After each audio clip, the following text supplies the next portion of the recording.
To outsiders, Clara and David had the kind of marriage that seemed almost too perfect to be real. They had the house with the white picket fence, successful careers, and even a dog named Max, who always seemed to wag his tail at just the right moment. But perfection is a funny thing. It rarely tells the whole story. Clara worked at a reputable company in a role that offered her a comfortable salary and almost no stress. It was the kind of job people envied, with flexible hours and an office culture that practically begged employees to take it easy. Clara, however, found herself restless. Her days felt empty, even in their ease. David, on the other hand, was always busy. A successful businessman, he spent most of his time traveling between cities, attending endless meetings and closing deals. He came home twice a week, usually late at night, and left before sunrise. It wasn't that he didn't care. He did. David made an effort to call Clara every day, checking in, sending her flowers, just because, and making sure she never felt forgotten. But calls and gestures couldn't replace his presence. "I just wish you were here more often," Clara would say during one of their nightly calls. Her voice was steady but tinged with a quiet longing. "I know, honey," David would reply.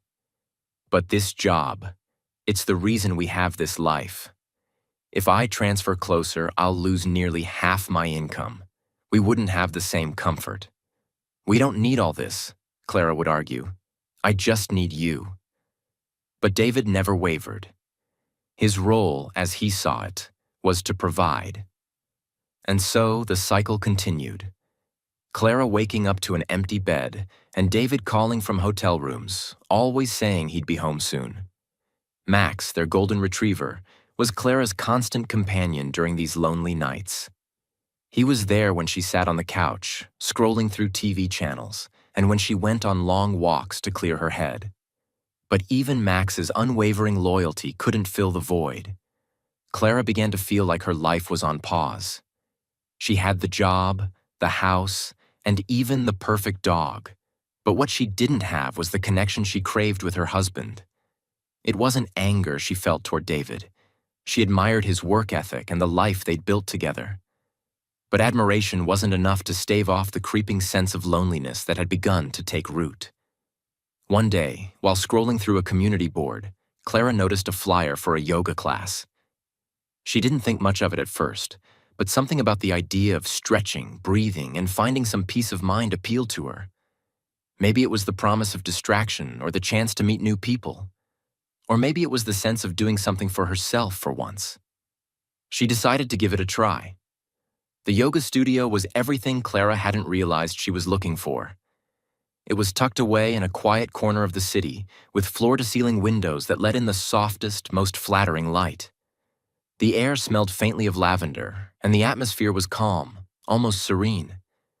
But what truly caught her attention was the instructor.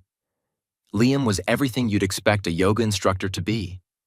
Fit, confident, and seemingly at peace with the world, he moved with a grace that made every pose look effortless. His voice was soothing, the kind that made you feel like you could conquer the world, or at least hold a downward dog for more than 10 seconds. "Welcome," he'd said during Clara's first class, flashing a warm smile that made her stomach do a little flip. "Glad to have you here." Clara felt a blush creep up her cheeks as she nodded, muttering a quick thank you before finding a spot in the back of the room. She wasn't used to being noticed, not like this. The first session was harder than she'd expected. Her muscles ached, and her balance left much to be desired. But Liam's encouraging words kept her going. "Great job," he said at the end of class, giving her a thumbs up. "You've got a natural rhythm." She couldn't remember the last time she'd felt so seen. What started as a casual interest quickly became an obsession. Clara began attending every class she could, rearranging her schedule to fit the sessions. It wasn't the yoga she looked forward to. It was Liam. The way he guided the class, the way he made eye contact and smiled just for her.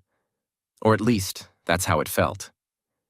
At home, David continued his usual calls and gestures, oblivious to the changes in Clara's routine. "How's yoga?" he asked one evening.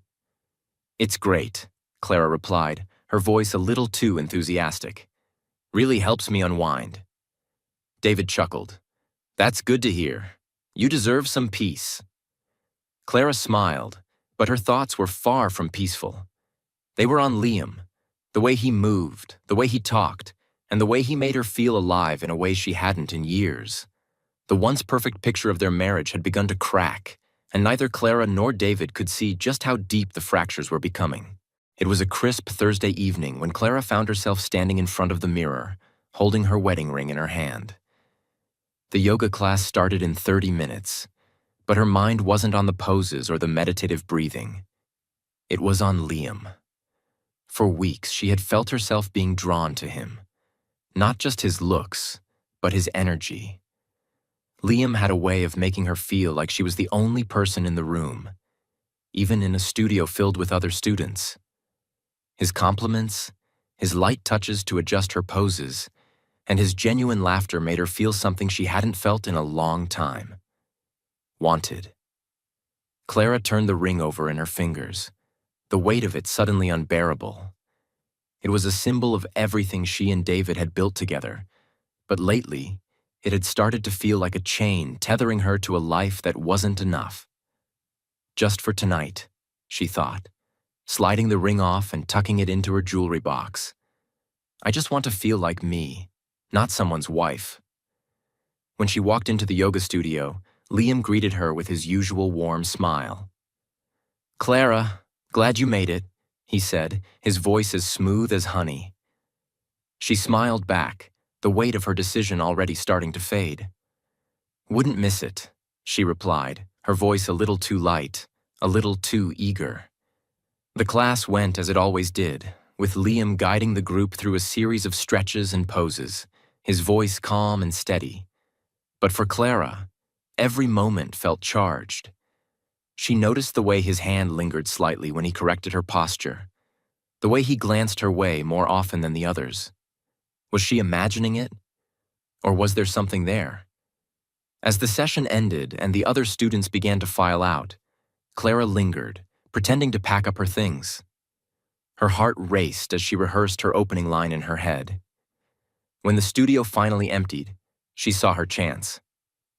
Liam, she said, her voice wavering slightly. He turned, his expression open and curious. Yeah?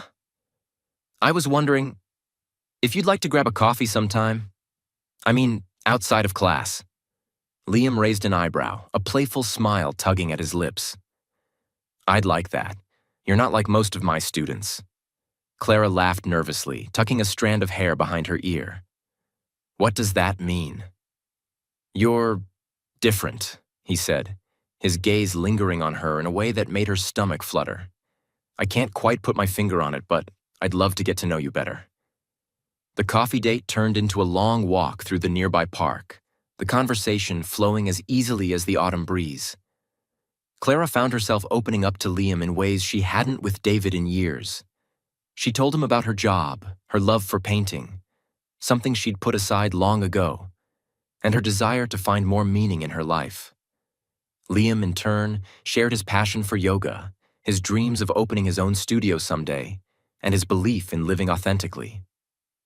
You only get one life, he said, his eyes meeting hers.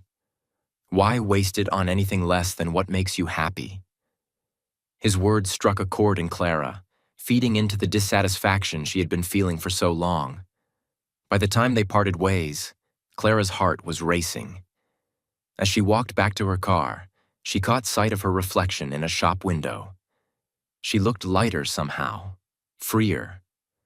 For the first time in years, she felt like she was waking up from a long, dull dream. But as she drove home, reality began to creep in.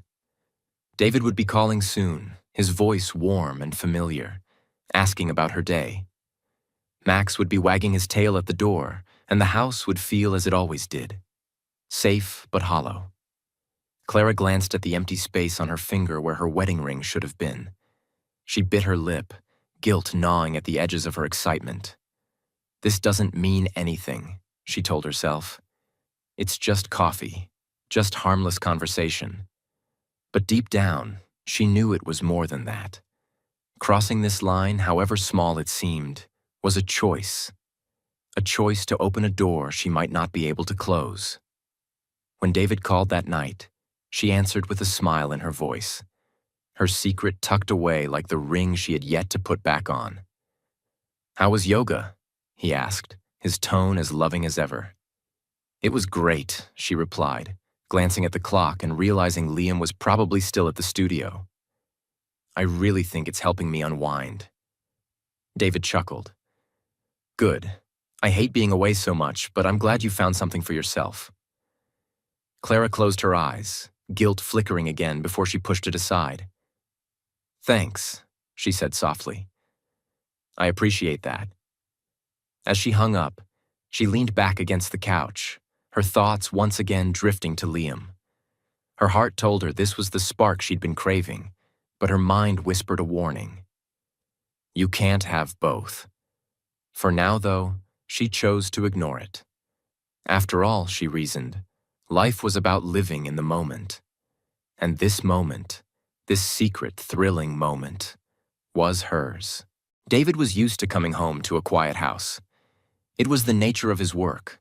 Long hours and constant travel left little room for spontaneity. But this time, the quiet felt different. Clara was there, sitting on the couch with Max at her feet, yet the warmth he usually felt when he walked through the door was absent. "Hey," he greeted, setting his suitcase down and leaning in to kiss her. She turned her cheek slightly, letting his lips brush against her skin, but her smile didn't quite reach her eyes. "Hey," she said, her voice subdued. David frowned, glancing around the room. It looked the same as always, tidy, welcoming, but there was an invisible weight in the air, something he couldn't quite put his finger on. "How was yoga this week?" he asked, trying to make conversation as he shrugged off his coat. Clara perked up slightly, her eyes lighting up in a way that didn't go unnoticed. "Oh, it's been great. I'm really getting into the flow of it. Liam says I'm making a lot of progress." David froze for half a second before recovering. "Liam?" "The instructor," she explained casually, though her voice carried a subtle excitement. "He's been really encouraging." David nodded, filing the name away. "That's good. I'm glad you're enjoying it." But later that night, as Clara sat on her side of the bed scrolling through her phone, David couldn't shake the feeling that something was off. She seemed distracted, her attention slipping away like sand through his fingers. The next few weeks only made the gap between them more apparent. Clara became more invested in her yoga sessions, planning her days around them with a newfound enthusiasm. "Do you really need to go every night?" David asked one evening as she laced up her sneakers. "It helps me unwind," she said with a shrug, avoiding his gaze. "You're always working, so I might as well do something for myself." The comment stung, though David tried not to show it. "I call you every day, Clara. I send you flowers. I try to make time when I'm home." "I know," she said quickly, softening. "I'm not saying you don't care. It's just, yoga is something I can do for me. It's not about you." David forced a smile, though her words stayed with him long after she left. At the yoga studio, Clara felt alive in a way she hadn't in years. Liam's attention felt intoxicating, and their conversations after class became longer and more personal. He asked her about her favorite books, her childhood dreams, and her thoughts on life. "What would you do?" Liam asked one night. "If you could start over?" Clara hesitated, her thoughts swirling. "I'm not sure," she admitted. "Maybe I'd travel more, explore the world." "You should," he said, his tone earnest. "Life's too short to settle." The way he said it made her chest tighten, as though he was offering her a glimpse of a life she didn't know she wanted. Back at home, the tension between Clara and David grew. He noticed the way she avoided his touch, the way her mind seemed miles away even when they were in the same room. "Is everything okay?"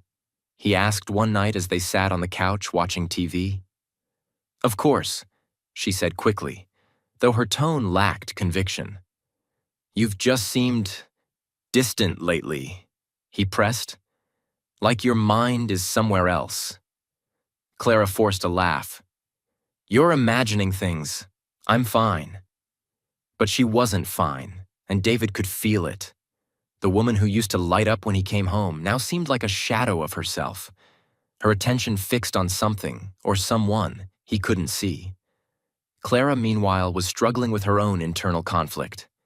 Her time with Liam felt like an escape, a world where she could be carefree and unburdened. But the more time she spent with him, the harder it became to face David.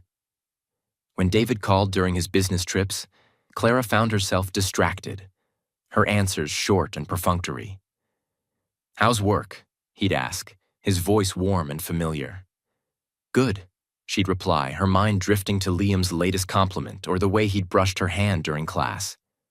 "I miss you," David would say. "I miss you too," she'd respond automatically, though the words felt hollow.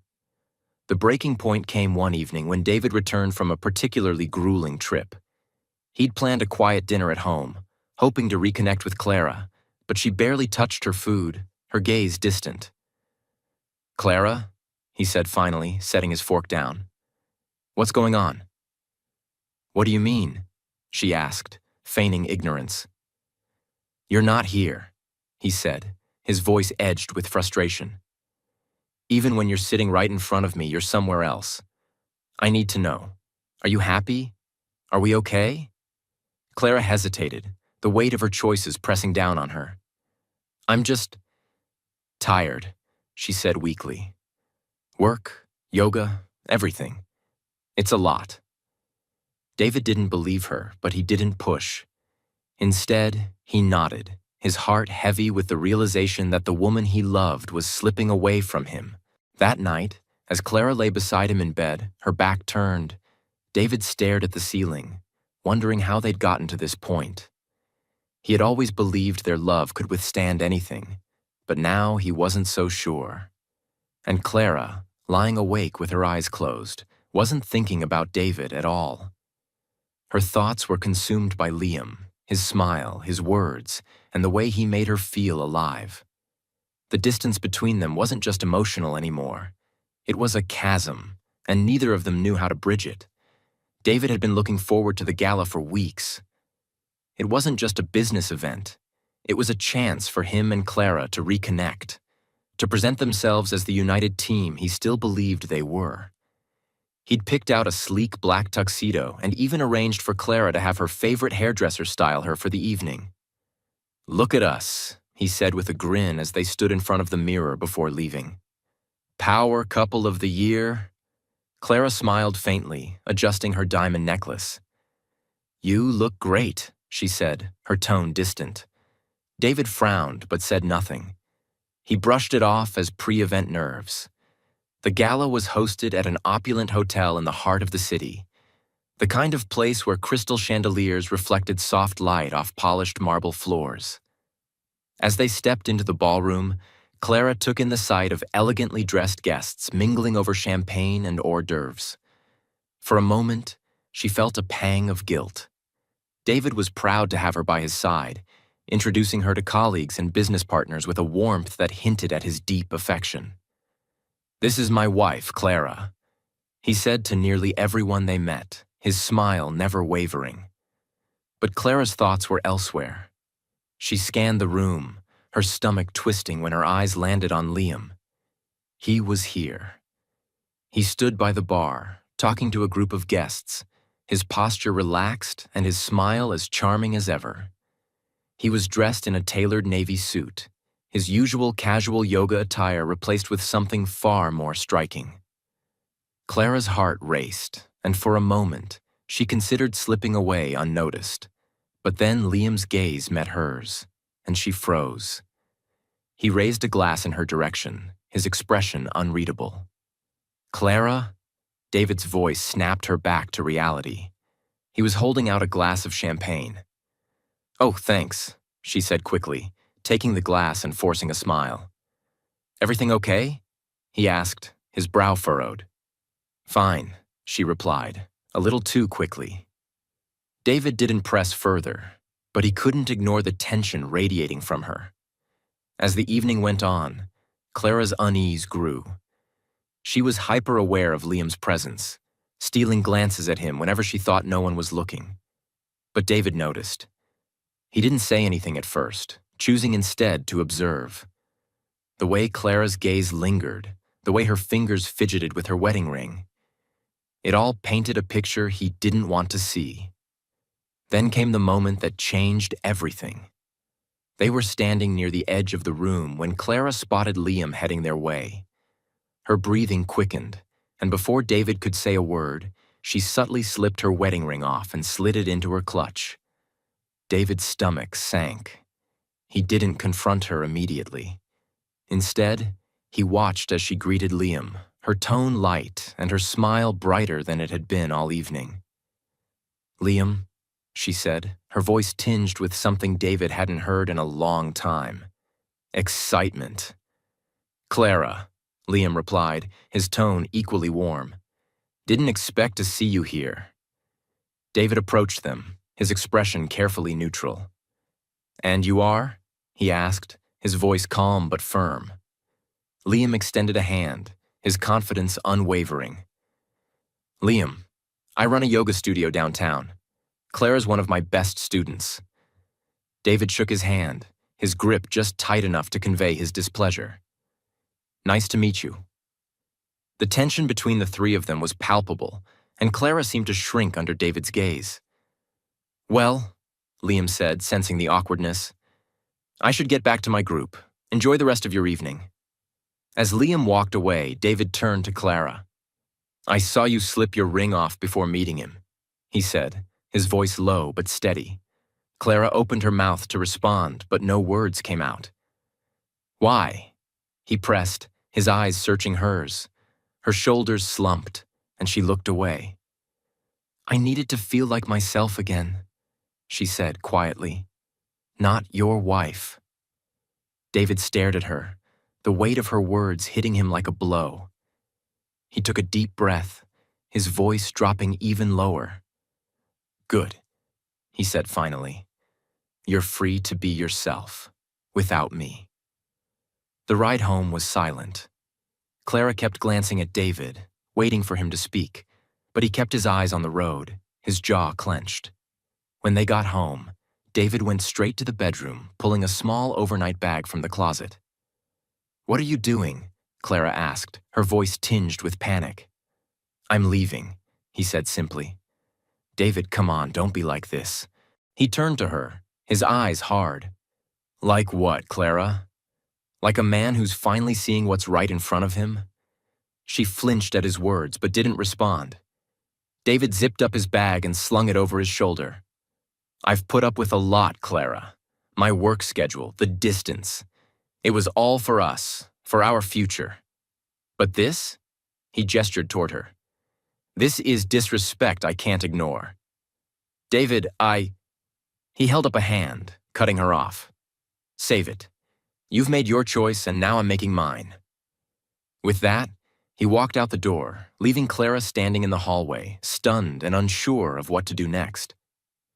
David drove through the quiet streets, his mind racing and his emotions simmering just beneath the surface. Clara's words replayed in his head. "I needed to feel like myself again. Not your wife." The betrayal wasn't just in her actions. It was in the way she had disregarded the years of effort, sacrifice, and love he'd poured into their marriage. He wasn't a man to act impulsively. Years in the business world had taught him to channel anger into action, to turn setbacks into strategy. By the time he pulled up to his office, he had already begun piecing together his plan. The next morning, David made a call to the regional manager overseeing his company's subsidiary businesses. "I need everything you have on the downtown yoga studio," he said, his voice calm but firm. The manager sounded puzzled. "The yoga studio?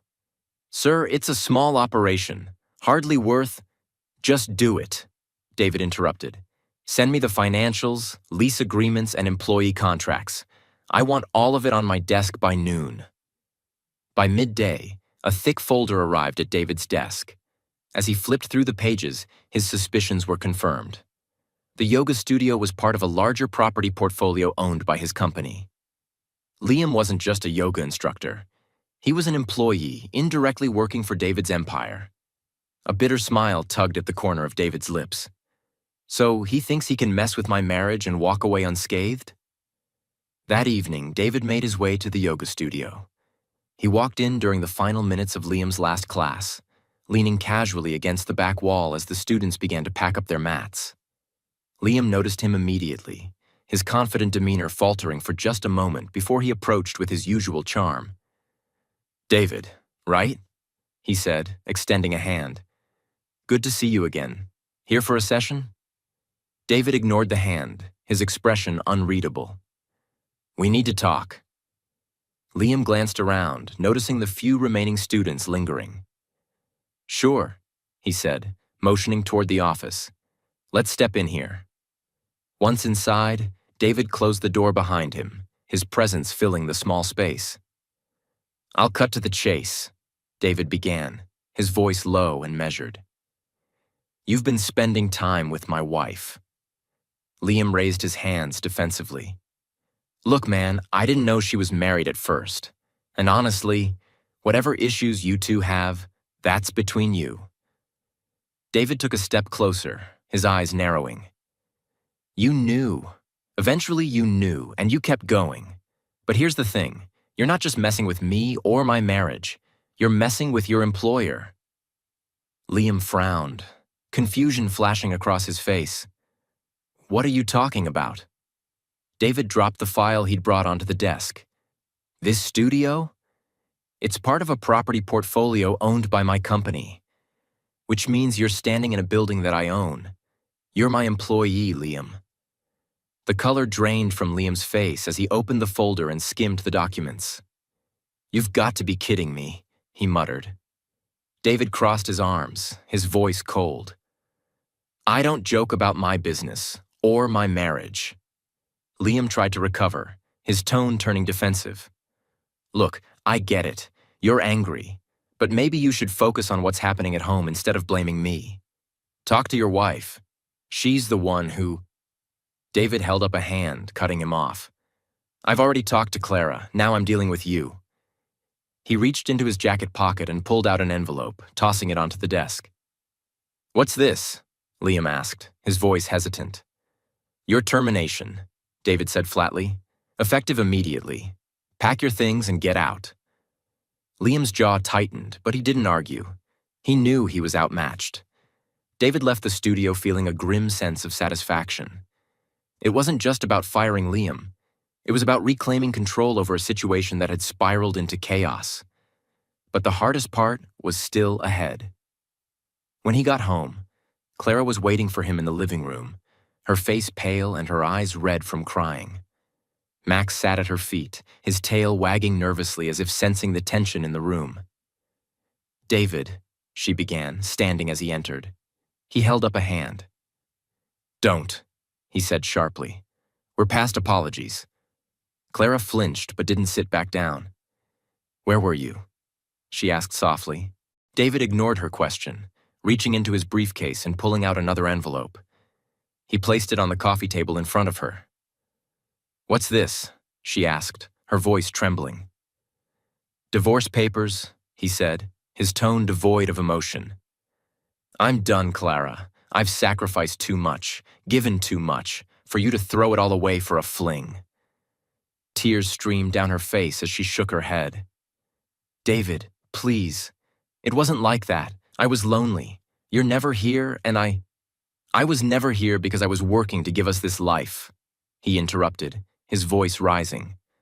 "The house, the trips, the comfort, all of it was for us, and you couldn't even be honest with me." Clara sank onto the couch, her shoulders shaking. "I made a mistake," she sobbed. "But I love you. I don't want this to end." David stared at her, his heart heavy with a mix of anger and sadness. "Love isn't enough, Clara.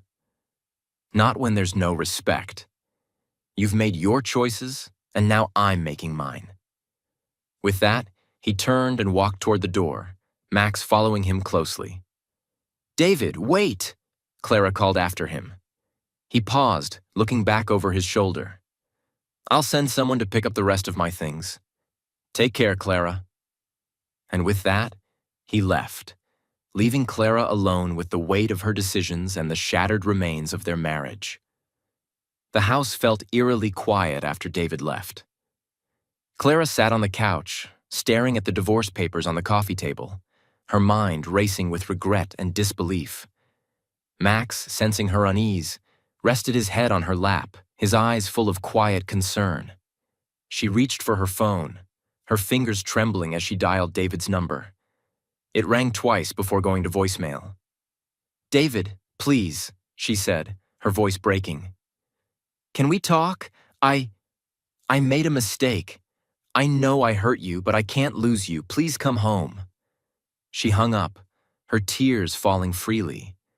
For the first time, she felt the full weight of what she had done. David, meanwhile, was in a hotel room on the other side of town. He had checked in late, not wanting to face any more questions or confrontations. As he sat on the edge of the bed, he replayed the events of the evening in his mind. Clara's betrayal had cut deeper than he ever thought possible. It wasn't just the act. It was the disrespect, the lies, the way she had chosen someone else over the life they had built together. He glanced at his phone, seeing Clara's missed call and voicemail notification. For a moment, he considered listening to it, but the anger and hurt were still too fresh. He set the phone down and leaned back, staring at the ceiling. The following days were a blur for both of them. Clara tried reaching out to David multiple times, but he didn't respond. She even visited his office, only to be told he wasn't available. The silence was deafening, and it forced her to confront the reality of her actions. She thought about Liam, but the thought no longer brought her comfort. The excitement she once felt had turned into guilt and shame. She avoided the yoga studio entirely, unable to face the memories of what she had done. Meanwhile, David threw himself into his work. He expanded his business dealings, spending long hours at the office and scheduling back-to-back meetings. It was his way of coping, of pushing the pain aside.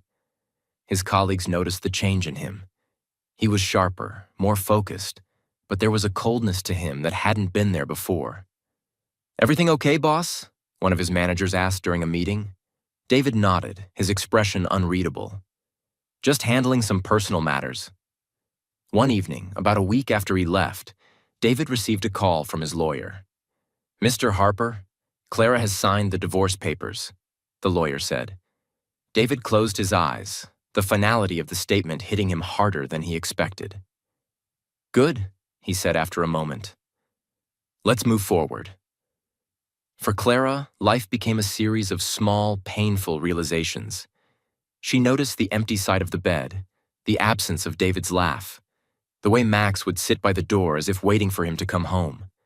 She tried to focus on work, but even that felt hollow. Her colleagues noticed her distracted demeanor, but she brushed off their concerns. One evening, as she sat alone in the living room, she picked up a photo album from the shelf.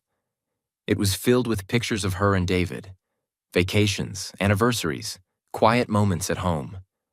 She lingered on a photo of the two of them laughing during a trip to the beach. Her hand instinctively went to her wedding ring, which she had started wearing again, even though it no longer felt the same. "I messed up," she whispered to herself, tears streaming down her face. David, on the other hand, began to rebuild. He started spending more time with his family and friends, people he had unintentionally neglected during his busy years. His sister, Emma, was particularly supportive. "You've been through a lot," she told him over dinner one night. "But you're stronger than this. You'll come out on the other side." He nodded, appreciating her words even if he didn't fully believe them yet. Max, who had stayed with David, became a source of comfort.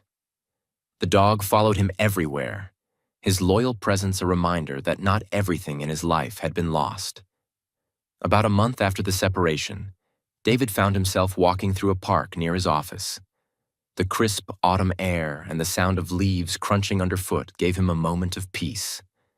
As he watched a group of children playing with their parents, he realized something.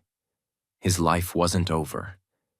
It was different, yes, but it wasn't over. He could rebuild, just as he had in business. And this time, he would build something stronger, something real. Clara, meanwhile, began attending therapy. She knew she needed to understand why she had made the choices she did, to confront the deeper issues that had led to her betrayal. Her therapist, a kind but firm woman named Dr. Keller, challenged her to take accountability. "You say you felt neglected," Dr. Keller said during one session. "But did you ever express that to David in a way he could understand?" Clara hesitated, realizing she hadn't. She had expected David to read her mind, to magically know what she needed without her ever saying it out loud. "I didn't," she admitted. I didn't know how to." "And Liam?" Dr. Keller pressed. "Was he about love, or was he about escape?" Clara's silence was answer enough. As weeks turned into months, David and Clara moved forward in their own ways. The day the divorce was finalized dawned gray and unremarkable. David walked into the courthouse with his lawyer, his face calm but his emotions swirling beneath the surface. Clara was already there, seated on a bench in the hallway, her hands clasped tightly in her lap. She looked up as David approached, her eyes pleading. "David," she began softly, but he held up a hand. "Let's just get this over with," he said, his tone devoid of warmth. She nodded, biting her lip to hold back the tears that threatened to spill. Inside the courtroom, the judge reviewed the agreement, his voice steady as he recited the terms.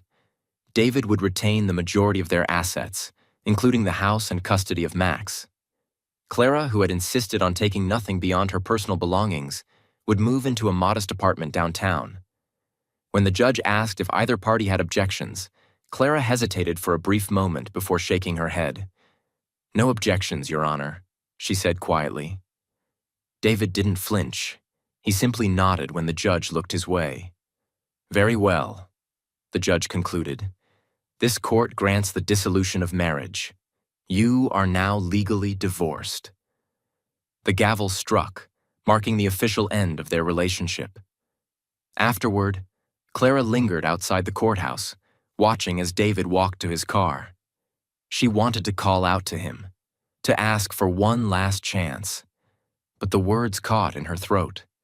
David, sensing her gaze, turned to look at her.